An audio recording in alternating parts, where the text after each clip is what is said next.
We're back with another episode of Boots, Balls and Bras, powered by Pepsi Max, proud partners of the UEFA Women's Euros. I'm Fara Williams, and as always, I'm joined by my amazing co-host, Anita Asante. And today, joining us is one of UK's Pepsi's pioneers, Ryhanna Parara. Hopefully, I've said that correctly. Ryhanna, welcome to the podcast. You're out in Switzerland, and it's great to have you on the pod. We just want to know, give us a little feel for what it's like. You were in the stadium yesterday. Talk to us a little bit about the atmosphere and how Switzerland's treating you. We've heard it's quite expensive out there, but just give us a little overview of what's happening out on the ground.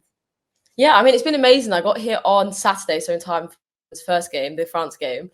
Yeah, it's been incredible. Every city that you go to, there's like Euros, like merch and like posters everywhere. Like there's a real tournament feel. And I think especially yesterday, seeing like all the Dutch fans, they are just a whole other level. We were like driving to the game and we saw the fan watch and we literally all just got out the car, left the car where it was, absolutely abandoned it. And we were like, we have to be part of this because it's incredible. I think there's so many incredible fan bases, like the Swiss fans, the Welsh fans, like there's so many fan bases who are just really, really showing up, even though it's quite hard to get to, very, very expensive location too. But yeah, everyone's just got such a feel. In every bar, every pub you walk past, the games are on. It's been amazing. Absolutely love that. And you're right. I mean, I remember playing in the Euros in 2017 when the Netherlands won it. Obviously, they were the home nation. And on our off days, I would like find my way in like the fan zone and the fan parks that they have. And it was just that a wall of orange and the way that they just dance and absolutely get behind the team. It's something that you want to be involved in, even though you're not Dutch. But so I can imagine, I would have definitely parked my car up on the side and kind of joined in that. Neat, have you experienced that before? I actually came 2017 to watch, so I did a mini tour around the Netherlands and was just joining all the supporters, basically getting in and out of the crowds.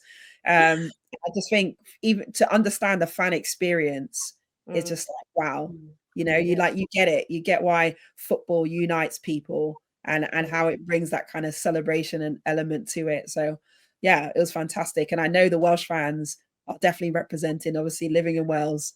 I know they're out there really supporting the Welsh girls.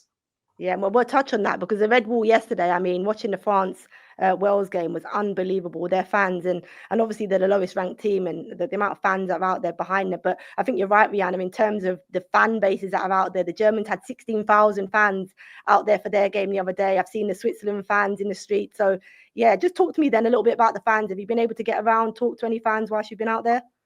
We didn't get to talk to too many where we've been working, but we had one like day off and we took our day off to go down to Sion and go to the Finland-Norway game. So that was our first proper game day experience as a fan. We were in with the Finnish fans, which was amazing. They were really, really lovely. They were teaching us all these like Finnish phrases that I'm not going to try and pronounce right now. But they were like teaching us all like their chants and like what they all mean and like talking us through different players that we might not be familiar with. Like they just welcomed us into like their fan bases immediately. And the same with like a lot of the Polish fans that we bumped into on the streets. Like everyone's just talking, like who's here for the football. And everyone's just so like welcome to bringing you into like their little communities, which has been so cool. Yeah, absolutely love that. Now we have to talk about the England fans. They turned up in their numbers yesterday. It was a crucial game for England. It was a must win. Pretty much the knockout stages came a little earlier for this Lioness team. They had to win against the Netherlands yesterday. They had to turn around that opening performance they had against France. Needs talk to me about that performance and how well these Lionesses did yesterday. Oh, I mean, it's unbelievable performance. It's a fantastic performance, and they really have, I think, shut up the critics who are out here commenting on the games, and of course basing it off the opening game. I think it was a complete transformation, the way they approached it, the energy, the intensity, the subtle changes as well that Sarina Wiegman made. I think massive credit to her, putting Alex Greenwood as left back, Carter as centre back, LJ back on the right, Toon in the 10, like unreal. Like it gave the team balance, got the team to their qualities. And I think Netherlands were a bit shell-shocked, to be honest, the way that they came out the blocks and got that first goal. But obviously pleasing from our perspective to see, because now they've put themselves in the best position possible to qualify out of the group. Yeah, I absolutely love the reaction. I mean, we heard in the media, and a lot of the talk out of the Lionesses camp after that France game was that we need to play the English way. We need to play with that aggression. We need to show what we're about. They didn't show that in the first game against France. And I think more so because they didn't have that in the first game, we were disappointed. It wasn't so much that we lost. It was more the actual way in which the England team did lose that opening game. And they absolutely did turn that around in that game against the Netherlands. But Ryhanna, you was out there. And when we talk about English performance, we're talking about that grit, that desire, that aggression, playing with a bit of purpose and speed and intensity that the English fans adore. Could you feel that as fans in the stadium? Yeah, absolutely. I think the atmosphere from the game against France to last night's game against Netherlands, it was like two different fan bases almost. You could see every time, for example, a player that stood out for us was like Ella Toon.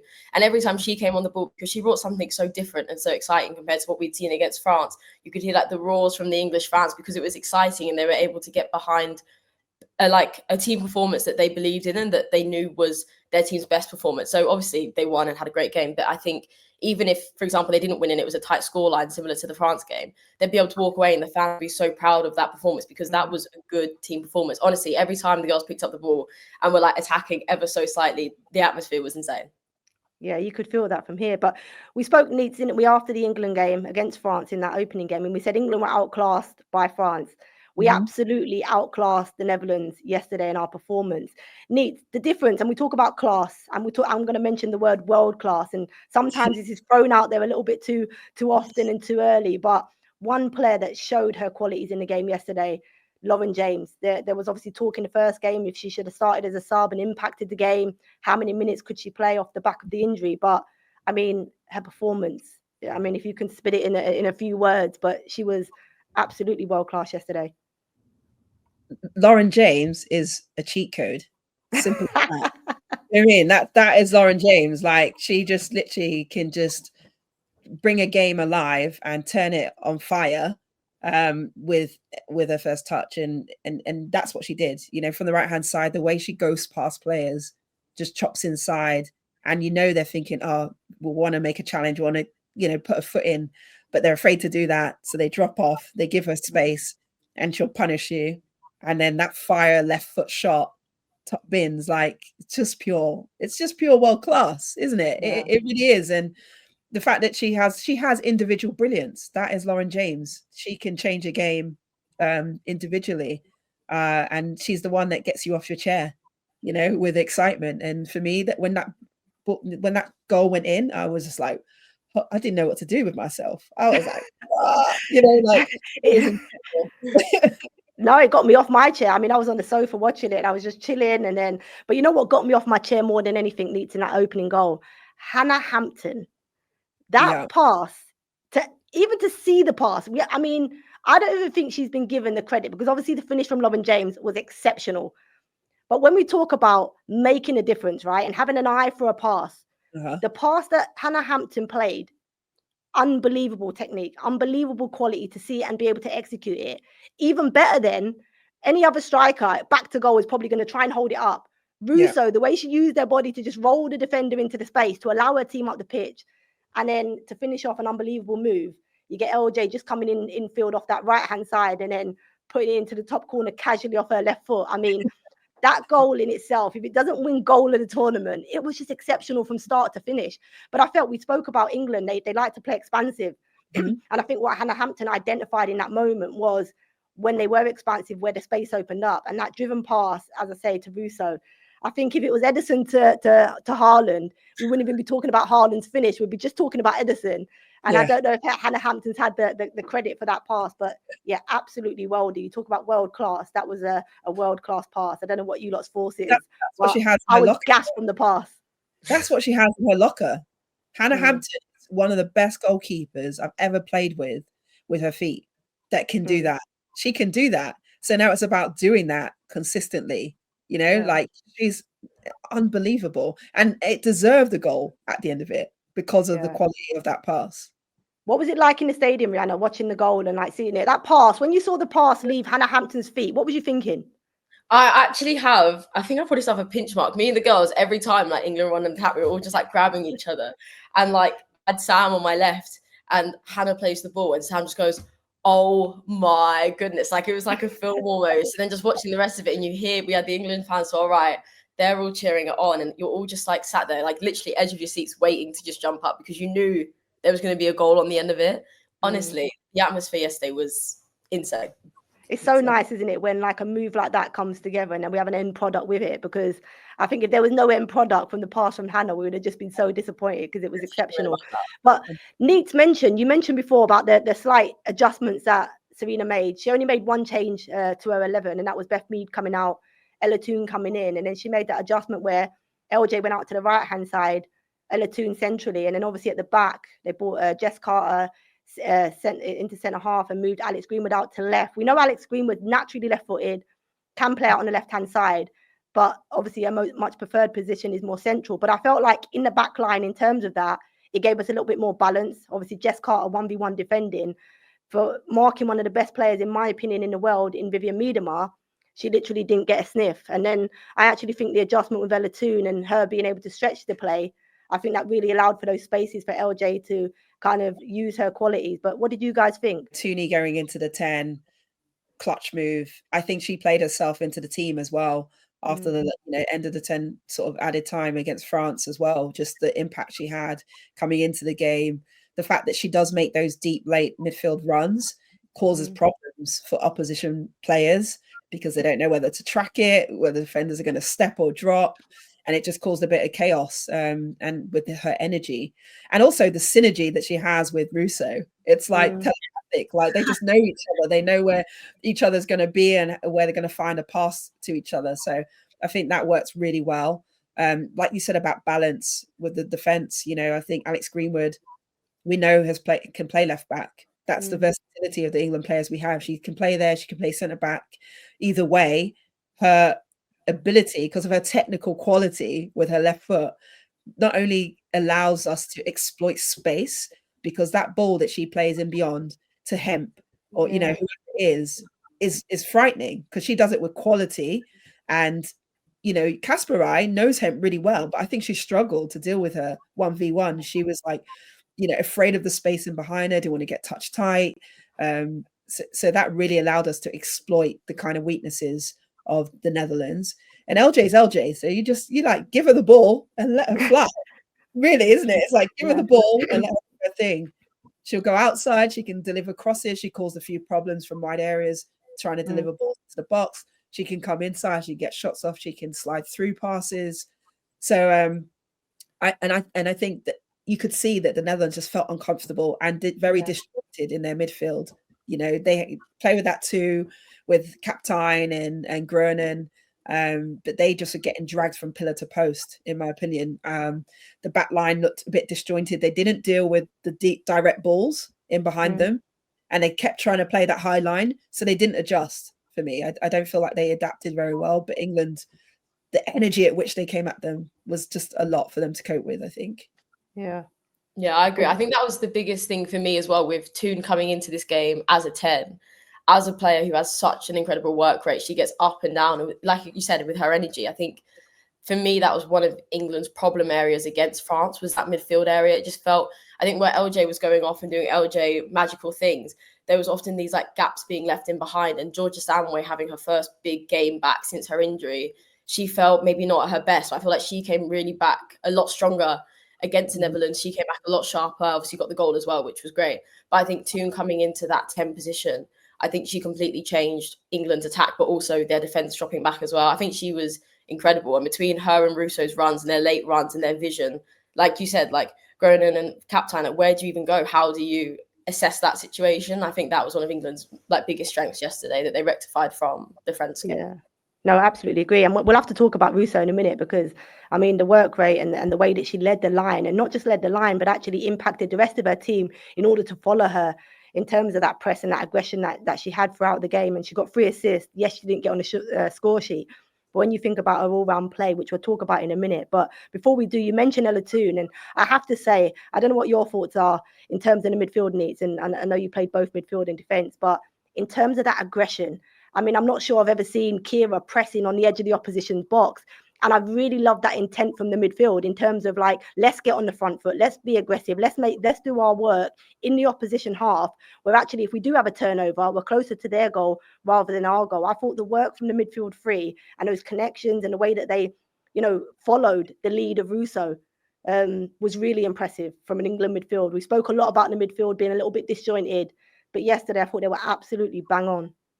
Yeah, I agree with you. I think that was I never seen Keira Walsh take up such high positions in midfield, both out of possession and in possession. You know, there was times she was actually deeper than the forwards in making their runs, and I was like, how'd she get there? But that was a sign of intent from England, and I think a mindset shift, like you're saying, wanting to be front foot, wanting to take the game to the Netherlands, put them on the back foot. And it boded well. And that balance of energy with obviously Toon in that 10, Stanway, who's sort of like a box-to-box midfielder anyway. You know, my concern from that France game was who is going to help Keira Walsh in those defensive transitional moments. But England seemed to have solved that against the Netherlands because the balance was just so much better. And ultimately, you know, that's where the game is dictated from. Often, right, when you're trying to build and progress play, or when you're trying to stop transitions, and the fact that the team could counter press in higher positions, force errors, force turnovers, allow them to just create so many final third entries and problems in and around the box. And Russo, man, I don't know how she does it, like the energy she has to, like, you know, hunt things down, run channels, press everything, still be in the box and a threat. Like, you know, credit to her, because that is infectious, that kind of intent, you know, and you could really feel that bubble over across the team. Yeah, no, absolutely. I think you're right. I think the midfield did go off of Russo's lead. I actually think the front three, you mentioned Hempo before, or Hempo, sorry, and how good she was, certainly with the ball. But I do think it was Russo. What did it look like from the stands? And like, you know, kind of, because from the screens that I'm looking for at back home, it looked like Russo did not stop running, and she got player of the match, and there was people questioning as to why she got it. I mean, you were in the stadium. What I seen on the screen is Russo absolutely ran her socks off, led the line with great example, great intent. Her team followed her. She got 3 assists. She had a couple of chances. She maybe could have got a goal and would have liked to get on the score sheet. But you were there, and what we were seeing on the screens back home, does it kind of marry up to what you saw in the stadium in terms of that work rate and what Russo did on the pitch? 100%. I think we were always saying it. We were just like, she just hasn't stopped all game. I think the France game was a real, wake up call for a lot of the girls of, you know how good you are, like, go and show it. And I think Russo was one of those players who just set the tone for the whole rest of the game. She was so good, and we were saying it, but also from a stand, obviously it's quite hard. You don't get the tactical view. You don't get to see the different gaps, and you can't like shout at the screen, oh, there's space there, go into there. And you don't get that.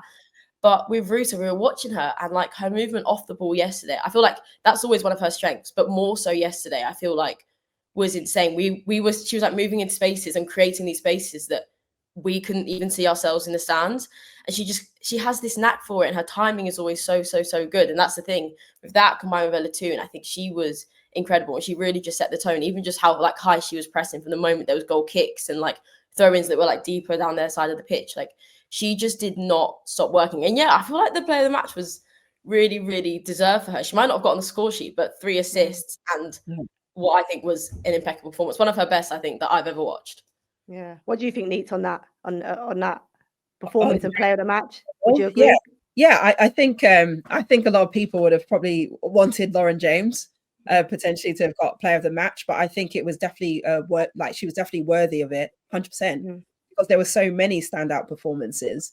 You wouldn't begrudge any of them, including Russo, having that. And to be honest, the team, I think it was one of the best Lioness performances that I've seen in a long time. So, you know, I feel like they've set the bar for themselves now, and they need to try and match that, you know, in the next, as long as this competition goes on for. Yeah, no, I mean, I agree. I think, you know, they said it, didn't they? And we heard, what's her name? Georgia Stanway talking in a press conference. It was like a bad night out and whatever else, going to put that to bed. And it's about playing, you know, being quiet now, doing our talking on the pitch. I absolutely felt like the whole team, I mean, from back to front, there wasn't a player on the pitch where you could pick apart. I don't think we could pick anyone apart. When you talk about the complete performance from the Lionesses in terms of everything that they all gave, I think they showed that yesterday. But you're right, they did set the bar. They showed that bounce back ability. They showed that when the pressure's on, they are still the team that can perform under pressure. And I think it's key that they have that in them, their mentality to be able to perform as well as they did with the amount of pressure and scrutiny that they were under, given that opening performance. But in terms of moving into this third game now against Wales on Sunday, after that performance, how do you assess the game? How do you see it going? Do you see any big changes in that, Needs? No, I don't actually see massive changes. I think because, Sarina also wants to build consistency within the team, and the consistency comes with relationships on the pitch sometimes, right? So I think she'll try probably and start with a similar lineup, if not the same one, with the want to bring other players into the game, and on the pitch. Because I don't think you can just underestimate Wales because of the results. They definitely had some valiant performances in the last two games. And actually, if you take the France game, you could argue two quality goals from France and two mistakes from Wales, and they get punished. But they're a team that will run their socks off, run you into the ground, frustrate you. So I don't think England will go into that game taking it for granted or lightly at all. Yeah, Ryhanna, did you see the Wales-France game yesterday? I only managed to watch the highlights. Oh, so you missed Fishlock's goal to get them back into the game. Gosh, Oldest player to score in the Euros.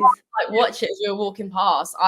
That is so deserved for a player like Jess Fishlock. I feel like that's such a long time coming. That's just like a fairy tale for her. Like, she's just incredible player who's just deserved the moment on an international stage for so long. Absolutely buzzing for her. And even her, I think she'll come into the England game with another point to prove. I think all of Wales will. There's nothing to write off about them. Yeah, it really did feel like it was written for Jess Fishlock in that game to come to her first major tournament, 38 years of age, scoring, the equaliser for Wales. I would agree, Anita. I actually felt that Wales, yesterday's performance, I feel like they've grown a little bit in the tournament. Yes, it's only the second game. That opening game, I felt like you could see the difference in the quality between the Netherlands and Wales. But yesterday, the way that the changes Jan Wilkinson made, firstly, I thought were really effective in terms of the players they brought in.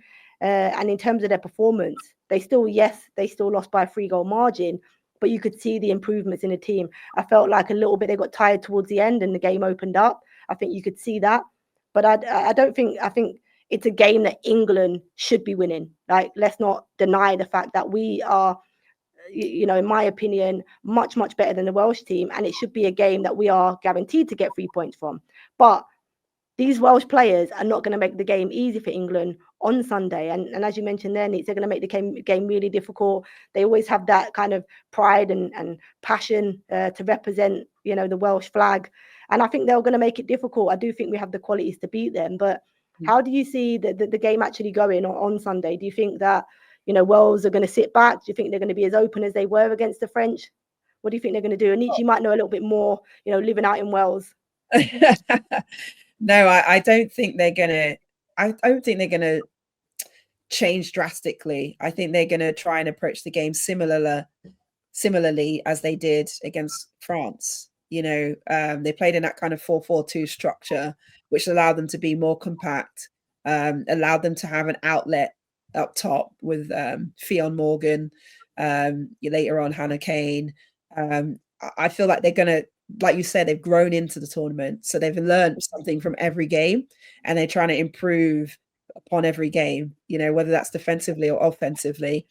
I think Safi Patel, Middleton Patel coming into goal was a good shout. I think she had a really good game. Other than that one mistake or whatever that she made for was it Mateo's goal? Correct me if I'm wrong. I think the second one. I think it was Madri's goal, wasn't it? I think Mateo pressed her and then Madri put it in, but yeah. I thought she showed composure in a lot of moments. She almost saved the penalty. She looked confident. Really good change for them. I think Rachel Rowe starting was something they needed. Experience in there. Someone who also is aggressive in pressure, puts tackles in, showed energy. Ankara, James, it's the same, showed a lot of that impetus. If they play with that kind of spirit again and belief, they can frustrate England. Obviously, they can. But I think England should get to their quality and they should get to their levels. The only fear I would have for Wales is if England start as they did against the Netherlands with that quick, fast kind of tempo, that they don't concede really early and then just open themselves up, because that's kind of happened in the first game, at least. In the second game. So you're fearing that for Wales, and I'm hoping exactly that happens against them on Sunday. I'm just trying to give a Welsh fan perspective, but yeah, I think for Wales, from a learning point of view, that's what you can't afford to do in tournament football, is be so exposed that you concede early and you're digging in deep for 90 minutes. Like, that's hard to do. Whereas from England, of course, if they score one, it's about going out and scoring two and trying to punish your opposition. But punishing your opposition is also a sign of respect because of the level. They are European champions. They should be trying to go in there and dominate a football match. Yeah. So, Ryhanna, do you think that England should go with that same approach they had in the game against the Netherlands? Fast, aggressive, hard, and really suffocate Wales in their own half and get an early goal and dominate the performance? You think we should go with that same approach? Oh yeah, 100%. I mean, don't fix what isn't broken. Do you know what I mean? We saw against the Netherlands what we've done, and it was amazing. It was such a good performance. But for a team like Wales, who are less experienced on that international stage, that if England start how they started against the Netherlands, and what we saw kind of France were doing to England in the back end of that game, where they're just putting them on the back foot and they almost don't know what to do tactically. They're kind of going out of shape a little bit because they're just trying to adapt to all these fast changes that are coming their way. And I think if they do that to Wales, who have that little bit less experience to England, I think it would make a massive difference if they can start on the strong foot, because then also it opens up opportunities for Aggie Beaver-Jones, for your Jess Parks to come onto the pitch and actually show what they can do as well. Final group game, we obviously are hoping for an England victory. I think it's going to happen, but before we move on, I want a prediction from you all. Do you want me to give mine first? I don't mind giving a score prediction. I'm going to go 5-0 England. Do you know what? This girl. We just beat the Netherlands 4-0. I'm going to go 5-0 England. What do you think? Oh, I feel like Wales will score. Yeah. I think they're going to come out and play with a lot more freedom compared to the Netherlands. I think they've got nothing to lose. Like Ryhanna's been saying in her press conferences, they're just going out and giving it their absolute all. So I think they will do that against England. I think they will score. So I'm going to say 4-1. I might go with a 5 margin, but I do think saying 5, but you're giving Wales a goal. Yeah, you're trying to be nice. I'll go 5-1. You're 5-1. I'm gonna go 4-1. So wait there. You've just literally thrown daggers because I said England 5-0, and you've pretty much given a similar scoreline, but you've given Wales a goal. Well, the Netherlands couldn't score against us, but you're going to say Wales are going to. No, but I'm saying that I think that our players now, I don't know if they think about these things. If there are forward players that have scored already, are they going to be thinking about golden boot and things like that? Then they're going to be chasing goals. So now we're thinking about clean sheet mentality and getting as many goals as we can. And then if the Netherlands beat France, we finish top of the group. But it looks like whether we finish first or second, it looks like we're going to face either Sweden or Germany in the quarterfinals. What do we think about those fixtures? Who would we prefer? They're both difficult games. I don't think you can pick a preference. No. To be honest, I don't think you can. I agree.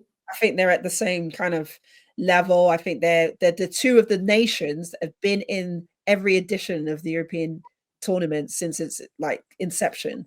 There's so much experience.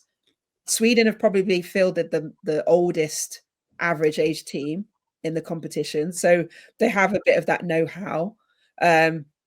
They've got so much. They have threat from set pieces, as we know.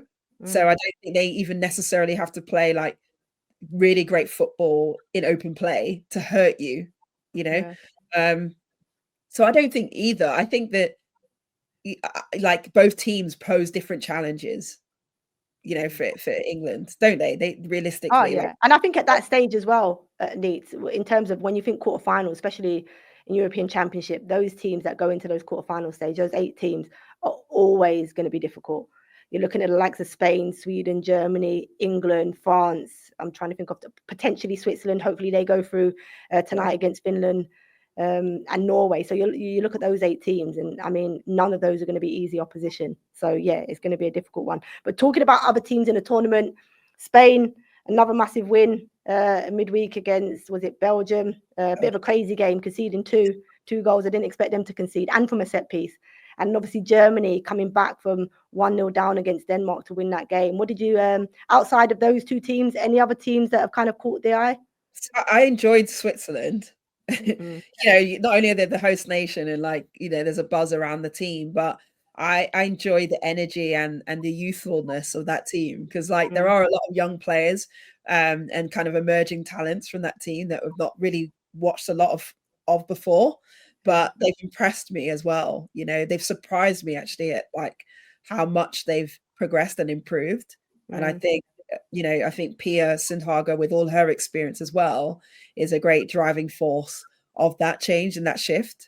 So I definitely say them. You know, you've been banging on about Shirton Live to me for ages. And I watched her and I was just like, wow, now I get it. Now I get what Fara's like, what a quality player. Good, right? The other player that came off the bench, I don't want to butcher her name, I don't want to get it wrong, but there was another young player who came on. Oh, they've got a few. The girl that come on and scored. Yeah, scored and assisted. There's 2. Reuteler, you know, unbelievable talents, I think, to watch for the future. I mean, this is them now. Incredible stuff.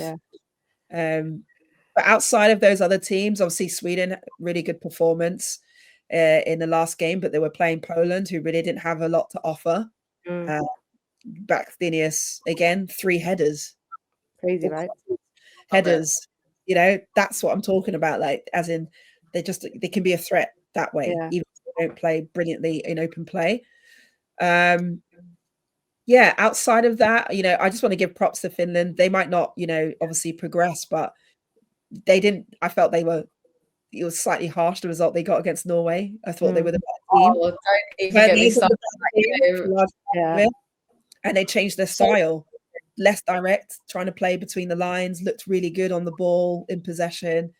So I just think it's nice to see so many nations that have improved and they're like closing the gap, you know?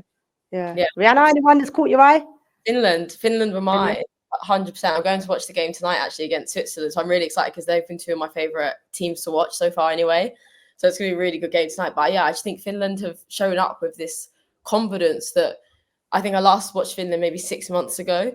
And I feel like they've just transformed into this new side. Like they've brought in a lot of new players who weren't necessarily starting back then. And like they've just brought in this new team and it's energized and they're just exciting. And they were just, especially against Norway, I think it was a frustrating game for Finland because they were creating chances. They were getting themselves into good spaces, creating chances, but literally they just couldn't finish, which was the most frustrating thing because they're Norway. Like you can't deny Caroline Graham-Hansen and what she can do. And she showed them exactly that. It's that same thing kind of like Wales against France, where when like less experienced teams just go for it and they're really exciting and they do really well, but then those tiny errors when you're playing against best in the world, like you're going to get punished for that. And I think that was just Finland's problem against Norway, but I think they've been really good over the last 2 games, so it'll be interesting for tonight's game.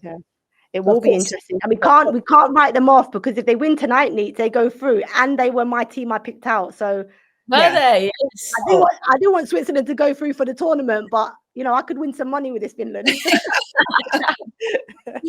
those are the 2 teams for sure. Neat, I believe we've got some fans' questions. We do indeed. Fans' questions powered by Pepsi Max. Thank you guys all for your questions. Fara and I have had quite a few here. The first one is from Molly Kerry 0406. Who was your player of the match? Oh, that's a difficult one. You know what? I'm going to sit absolutely on the fence for the first time in my punditry career or whatever on my podcast, and I'm going to say the whole 11. Wow, were the best players on the pitch. You know what? I don't disagree with Russo getting it. I think the performance, I think the collective performance was the player of the match for us, or the players of the match, because they were phenomenal. So yeah, I'm sitting right on the fence, and I'll take the hits. I'll take whatever comes at me. I love that for you. Ryhanna? How are you going to follow that? It is. I You know. can't. I feel mean for singling out a player, thanks. But Alessia Russo was mine. I think she was incredible. Yeah, Yep. fair. Neat. I guess I got to answer that too. You know, are you gonna dodge the question or what? You know what? I normally am a dodger, and but you know, to be fair, I think Alessia Russo was deserving of it. I think she worked hard. She forced space. She created opportunities for others, and I think to have a forward that assists as well, you know, sometimes is selfless, really important for the team. So Yeah. 215 Eva 215. Is Russo the key player? Oh, good question. Ooh. I think she is key. I think if you look at yesterday's performance, if you think about the intensity that England played without a possession, I think she was key to that intensity. She was key to setting the tone, and obviously then her teammates, you know, following that lead. So I think in and out of possession, I think she's, you know, most definitely a very key player to us. I mentioned the out of possession there, but even in possession, you know, we talk about the 3 assists she got yesterday. She's really selfless for a striker. I think that's really underrated sometimes. She can get goals. She gets into really good positions. Will work channels, is able to hold the ball up and bring players in those more difficult games when the spaces are small, you know, tighter. So yeah, she's absolutely key, you know, to us. And I think that she shouldn't be judged just on goals in this tournament, because I think her overall play is more important if England are to get the results. Anything to add, Ryhanna? What's your thoughts? Hitting the nail on the head. Yeah, I think she led from the front yesterday. She set the tone and the example for how England wanted to play. And I think going forward as well, sometimes I forget how young she is as well. Like she still has so long to go. So yeah, she's definitely going to be star girl and an absolute key player. For very long to come.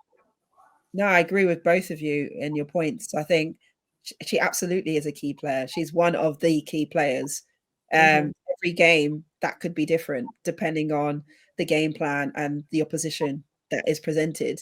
But I think her own all-round game, as you both mentioned, is so important for England, because if we don't have a forward that presses the ball, is aggressive, that will selflessly run channels and into space, you don't create space for others to come alive. And the reason they're able to come alive is because all the hard work she does, right? So like, absolutely.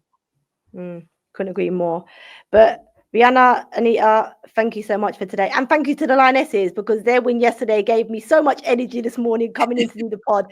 A little bit different. What was it? I can't even remember what day we did the pod after the France defeat. Yeah. And certainly I felt the energy this morning coming in after an unbelievable victory. But guys, thanks for listening to Boots, Balls and Bras, powered by Pepsi Max.